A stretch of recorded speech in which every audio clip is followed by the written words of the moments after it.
Greetings, travelers, and welcome back to Goldbound, the challenge series where our rogue, Goldylocked, is exploring the map of Azeroth one zone at a time.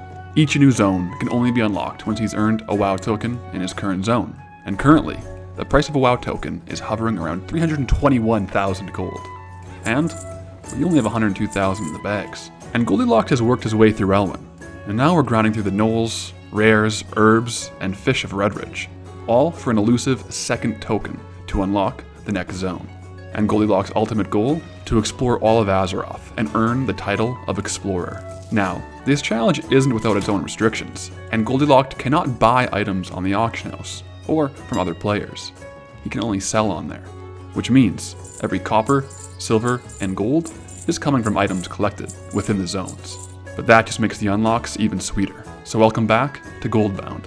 Now let's show Redridge Mountains what Goldie is really made of. Alright, we're a little low on the gold tally. Of course, we could just sit around and wait for one of our many transmog pieces to sell, but there's no guarantee on when that's going to be. So, let's go ahead and set a challenge. A farm target that will provide some fast selling materials, and potentially some high ticket loot. We're talking about the fishing crates. Now these have actually been a really fun way to switch up the farming here and there, and they can have a lot of hidden loot within them.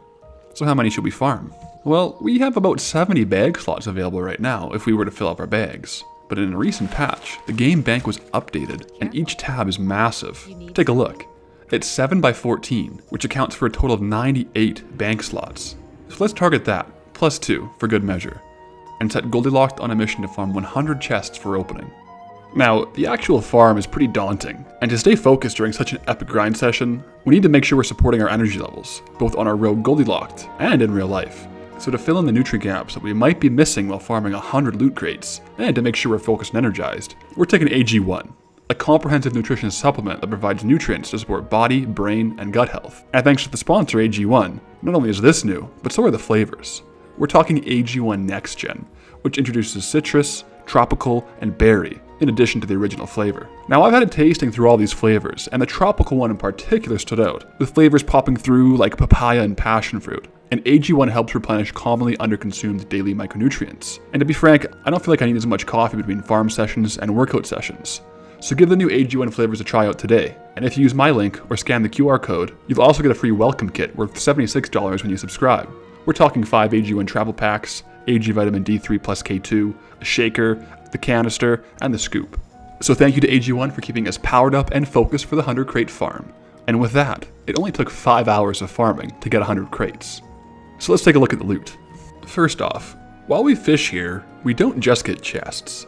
We also get regular fish and strangle kelp. So looking at those items in particular, we actually totaled 170 strangle kelp, which only sells for about 3 gold, 70 silver each, so about 620 gold worth of straight up kelp. And because we were fishing in sagefish pools for the chests, we also managed to get 610 raw sagefish, which, while only selling for 1 gold, 86 silver each, does total up to 1,150 gold raw. And then a few catfish and snappers that aren't worth much, maybe 20 or 30 gold. But of course, there'll be more trade skills coming from the boxes themselves. So let's go ahead and start opening them. But first, can we take a moment to appreciate the 98 loot chests in the bank? Honestly, this is just so satisfying to look at, and I almost didn't want to open them up.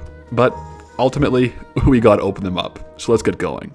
And as for the trade goods from these ones, we do get a lot of light leather, medium leather, and heavy leather, which does sell pretty good. It's more than we need at the moment for any crafting recipes, so we'll just be posting these for raw gold. And some standout items were the burnished boots, with a 2,465 gold price tag and an okay appearance. Really not too shabby, and we'll throw them up on the auction house shelves, hopefully fishing up a sale in the future. And check this out, we also pulled the Journeyman's robe, and taking a look at the appearance, it's actually a pretty solid looking piece.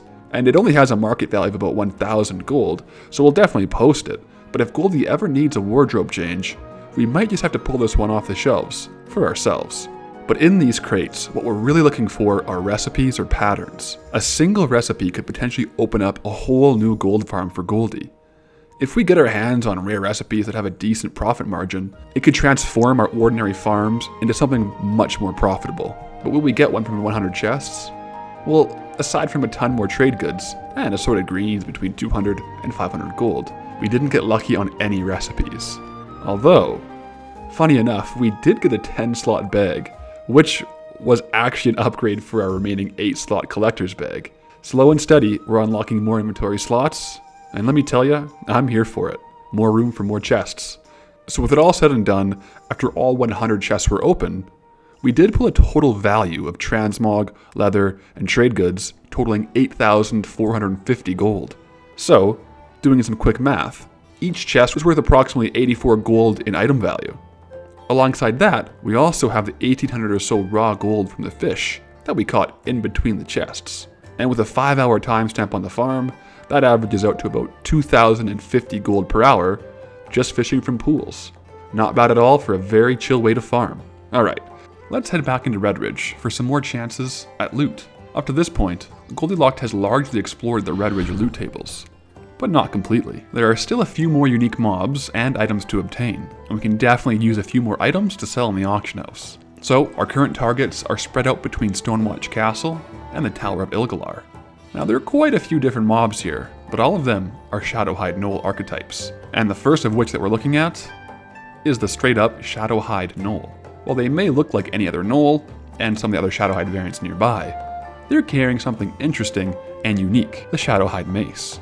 Now for this item in particular, something is crazy happening right now in North America for the region market value. It's sitting at 737,000 gold. I'm really not sure what's going on here. I mean, this is way too much gold to sell this item for, but it's possible that some of the open world bugs, as far as loot tables, they might be making this a lower drop rate or maybe even impossible to get. But who knows? And if we look at the 6-month history of this item, it used to be sitting around 200k, but it's been climbing non-stop. And historical sales in the last 6 months have only ranged between 4 and 79,000. So, really hard to justify the 700k price tag, but still, it's on our target list. And what else is available in this area? Well, the Shadowhide Darkweavers have a drop of their own, the Shadowhide Scalper. And this item is listed on Wowhead as a 0.06% drop rate, even lower than the last one. But I'm not buying that. You see, this item was added in patch 1.11.1, Shadow of the Necropolis, way back in Classic. But at this point in time, it actually dropped from the Shadowhide Assassins. The Assassins are still around in these corners, but somewhere between patch 1 and patch 10, they took the Scalper off the loot tables for the Assassins and placed it on the Darkweavers. And that's where Wowhead drop rates can get a little inaccurate, because Shadowhide Darkweavers have also been in the game since patch 1.11.1, but the Scalper was only added to the loot tables in patch 10 during Dragonflight. So there's 10 expansions worth of loot data where it wasn't even possible to get. So the drop rate is artificially lower. And this actually seems to be the case for a lot of drops here in Redridge. But again, another one for the list, because the market value is 63,000 gold. And with a region sale average over 6,000, I scrubbed through TSM data and found that 8 of these have actually sold in the NA region in the last 6 months for between 6 and 15,000 gold. So we have 2 decent targets from the Shadowhide variants here. And intermingled between these two are Shadowhide Assassins, rabid Shadowhide Gnolls, Shadowhide Slayers, Brutes, and Warriors. Now they're all worth taking down in a farm session for the Redridge World Drop tables. We're talking Bandit set, Raiders set, and Soldier sets. And the Shadowhide Warriors even have their own unique drop of the Shadowhide Battle Axe. The region sale average on this one is only around 1k, but it does tend to move faster than the Scalper and the Mace, so definitely worth keeping posted if we can farm them. I will say, it doesn't hurt that these mobs surround Ro the Silent. So far we've gone dry on this rare, with over 30 kills on Ro for his big ticket items. But we should be able to snag a few more kills while we're in the area. Now we'll see how many kills we can get on these Shadowhide guys over the whole week and check back in with their progress near the end of the episode. Kill tracker engaged. But of course, with some more transmog on the table, it's time to return to a classic, tried and true method, dual gathering. And to be honest, this is a pretty stable method in these zones for some consistent gold income. As the series has developed, some of the Elwyn Shuffle and Redridge Shuffle has become less profitable, but there's something to be said for the raw materials that sell consistently to move the needle towards the next zone. The plan this episode is to log some serious time on dual gathering to march forward, because I'll be honest, I am getting anxious to get into that next zone. But for old time's sake, let's go ahead and run a full power hour. Full focus, just gathering mines and herbs to see what the potential raw gold per hour is. Now this is not semi-AFK Netflix watching farming, it's a full sprint, and let's see what kind of rates we can get. And as for the route, we're We're breaking out both the dual gathering, but also the dual zone loop, flying back and forth between our two unlocked zones, Elwyn and Redridge. This gives us a wider spread of ores and herbs with plenty of time for nodes to respawn, and it keeps the loop fresh, while the bags are filling. And if you look at this, right beside one of the nodes, a casualty dropped the Traveler's Backpack. An absolute best in slot bag for us at this stage, which means, unfortunately, our little fishing chest upgrade just slipped out of the rotation. But it is what it is, and we got more bags now. Now let's break down the hour sprint from a raw gold perspective. First off, we got 295 copper ore, which at about 4 gold, 18 silver each, is a total of 1,233 gold. We also got 30 tin ore, which is only about 2 gold, 31 silver each, for a total of 69. Nice. Moving on to the herbs, we got 37 mage royal, totaling 118 gold, 15 swift thistle, totaling 63 gold, 136 silverleaf, totaling 459 gold, 63 peace bloom, totaling 259 gold, 35 briarthorn, totaling 128 gold, 111 earthroot, totaling 397 gold, and 26 bruiseweed, about 75 gold total. Now this is a wide spread of different herbs and ores, but if you total it all up, even without a shuffle, that's 2,800 raw gold in a single hour. Not bad at all. And we've stacked a fair amount of raw mats, but unless some transmog starts moving soon, it looks like we're going to need to log some serious hours on some of these consistent farms. And on that note, let me level with you travelers. The sales out of Redridge on transmog really aren't popping the way we hoped. I mean, don't get me wrong, we've been getting the drops, and in fact we have over 400 auctions posted, with an item value north of 1 million gold.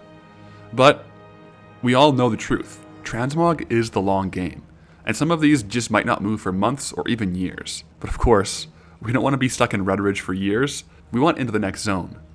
And that means we do need to lean into some of these steady farms. The dual gathering loops, the condor eggs, and a few other staples that just consistently stack the bags.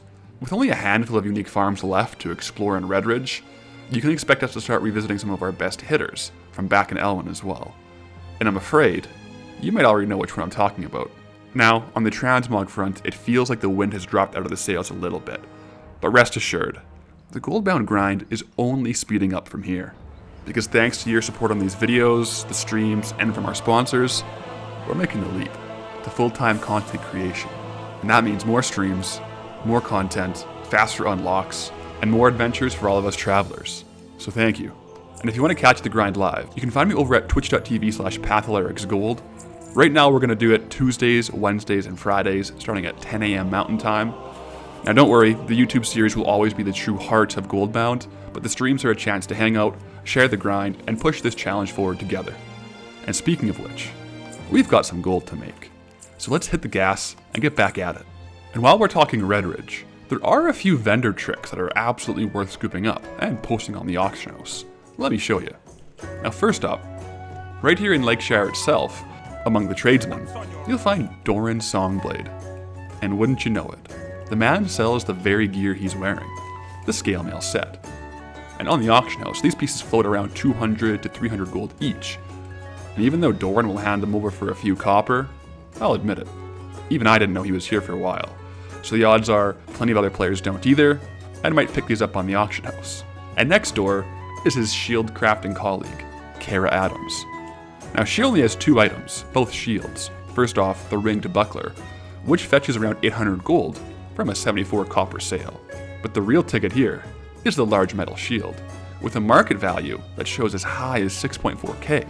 But let's be real, the actual average sales of these 2 shields are probably closer in the hundreds, not the thousands, but when you're buying for under a silver, any sale is pretty much pure profit. And of course, there's also Amy Davenport, the local trade goods vendor. Now at first glance, her wares look ordinary, until you flip over to the recipe tab. There, tucked away, is the pattern of the black whelp tunic, worth around 1,000 gold in the auction house. Now you might be wondering, why don't we just craft this ourselves? Well, it requires black whelp scales, which used to be obtainable in Redridge, but that was before the whelps got removed from the zone. So for now, we don't have a way to actually craft it, but we can keep selling the recipe, which is not a bad way to do it. But keep in mind, this is a limited quantity item, so you'll only be able to snag one every so often, but it's not going to be that fast selling either, so you can definitely keep up to the supply. Alright travelers, let's dive straight into the mailbox for this episode. And right off the bat, we've got the copper ore and some other trade goods rolling in. Always a good sign to start it off. And we are starting to see frayed knots make their way through. I've got a feeling we'll be seeing a few more of those before the clear is over. And scrolling down, we do have a healthy amount of transmog sales in the 200 to 400 gold range. Individually they're kind of small, but together they do start stacking up into something a little more substantive. Among the highlights, another Scimitar of Attune, and actually we sold a couple of those this week, alongside a Gnoll Punisher. It seems like the Redridge weapons are carrying the mid-range ticket sales right now. And here's a fun one. Remember that Black Whelp tunic? Well, we actually sold one already. Not a bad flip for how much copper it cost us. And let's go ahead and get this mailbox fully opened and enjoy the classic cha-ching of the gold rolling in.